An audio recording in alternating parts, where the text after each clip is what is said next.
Hello viewers, നമുക്കിന്ന് പാലക്കാടൻ style വെള്ളരിക്ക കൊണ്ട് മുളകുകൃഷി എങ്ങനെയാണ് ഉണ്ടാക്കുന്നതെന്ന് നോക്കാം.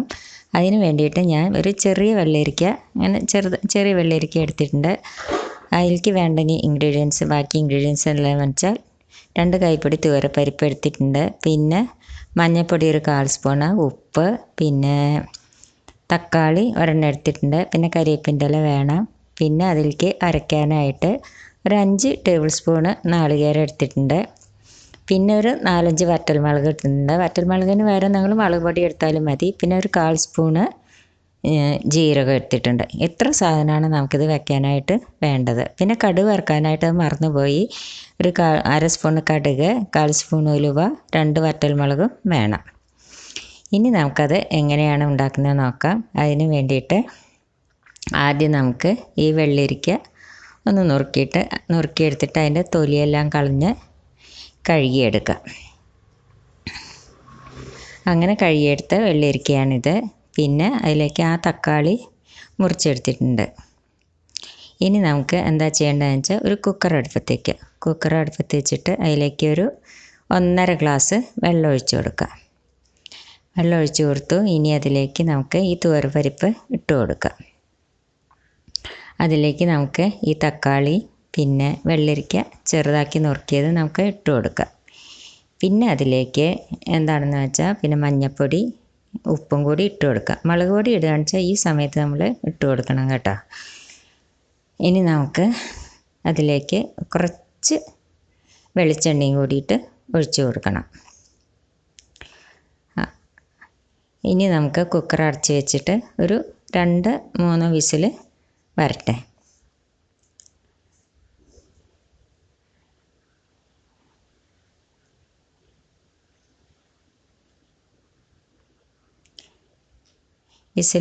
വിസിൽ വരുമ്പോഴേക്ക് നമുക്ക് എന്താ ചെയ്യേണ്ടതെന്ന് ചോദിച്ചാൽ, നമുക്ക് ഈ നാളികേരവും വറ്റൽമുളകും ജീരകവും കൂടി നല്ല പോലെ ഒന്ന് അരച്ചെടുക്കാം.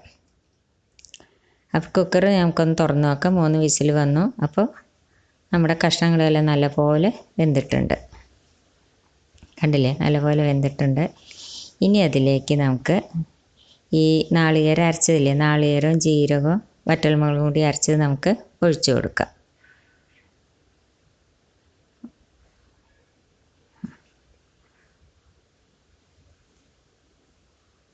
ഒഴിച്ചു കൊടുത്ത് അത് ആ പാത്രം കഴുകിയിട്ട് നമുക്ക് കുറച്ചും കൂടി വെള്ളം അതിലേക്ക് ഒഴിച്ചു കൊടുക്കാം.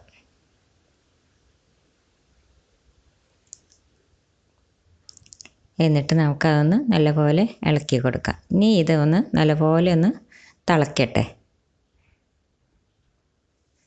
അപ്പോൾ അത് നല്ലപോലെ തിളച്ച് കഴിഞ്ഞു. അതിലേക്ക് നമുക്ക് 2 കരിവേപ്പിൻ്റെ ഇല ഇട്ട് കൊടുക്കാം. ഇനി നമ്മൾ എന്താ ചെയ്യേണ്ടതെന്ന് ചോദിച്ചാൽ, അതിലേക്ക് നമുക്ക് കടുക് വറുത്തിടാം. അതിന് ഒരു തവ അടുപ്പത്ത് വെച്ചു. അതിലേക്ക് നമുക്ക് കുറച്ച് വെളിച്ചെണ്ണ ഒഴിച്ചു കൊടുക്കാം.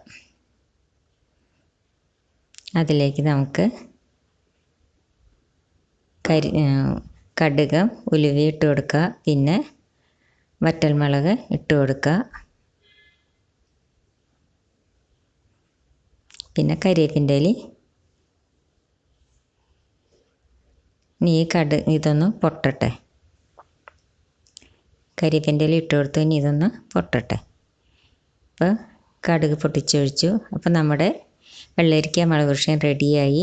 ഇത് ചോറിൻ്റെ കൂടെ കഴിക്കാൻ നല്ല ടേസ്റ്റാണ്. അപ്പോൾ നിങ്ങളെല്ലാവരും ഇത് ട്രൈ ചെയ്ത് നോക്കുമല്ലോ. ഇഷ്ടപ്പെടുകയാണെങ്കിൽ ലൈക്ക് ചെയ്യാനും ഷെയർ ചെയ്യാനും സബ്സ്ക്രൈബ് ചെയ്യാത്തവർ സബ്സ്ക്രൈബ് ചെയ്യാനും മറക്കരുത്.